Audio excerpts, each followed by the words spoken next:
This video is sponsored by Brunotti, Formentera Kitesurf and Wingfoil Ibiza. Today we're going to look at how to handle the wing on the beach. The first thing we're going to do is attach the leash to our wrist. Remember that with other brands, the leash is attached to the waist. Take a deep breath and let's get started. Let's take a look at the different handles we have. We have the neutral handle, then the front handle, and finally the rear handle. You'll notice that on other models there are several handles at the back. We'll look at that later. Next, we're going to flip the wing over by pulling on one side, as you can see in the video, and we grab the wing by the neutral handle.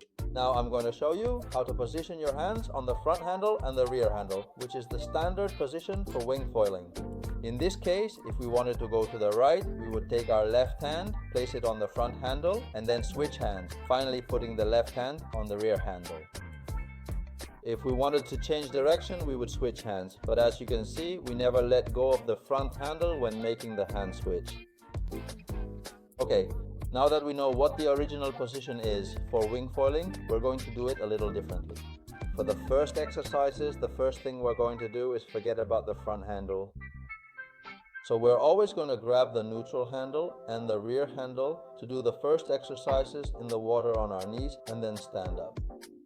Alright, now we're going to focus on the neutral hand and see what the correct position should be. We should always keep it slightly forward in relation to the axis of our body and never directly above our head. To make this clearer from the opposite side, I'm going to turn around and you'll see how now my left hand is positioned forward in front of my body. Okay, let's move on to the next step.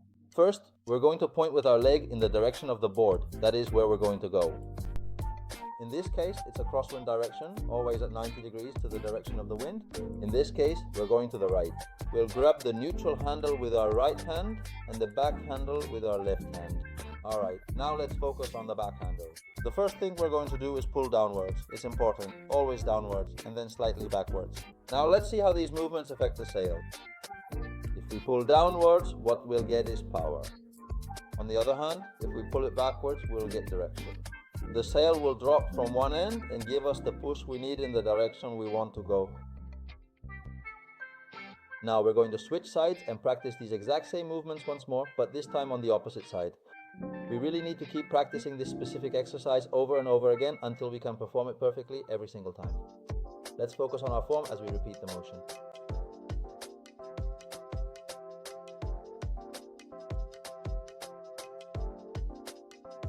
The next and final exercise we're going to do is to walk from one side to the other, making use of the sail's push. It's very important that we feel the sail is pushing us. A very common mistake is when we pull the hand too far back, the sail will turn too much and the tip will end up in the water.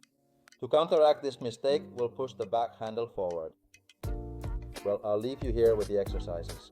I recommend that you practice them constantly until you really get the hang of it. I don't recommend going out on the water without having learned these exercises really well. You really need to feel the power of the sail, you need to have a good feel for it, and that way when we get to the water, everything will be much easier. Well, that's it for this video. If you have any questions, leave them in the comments, and that's it. See you in the next video. Bye.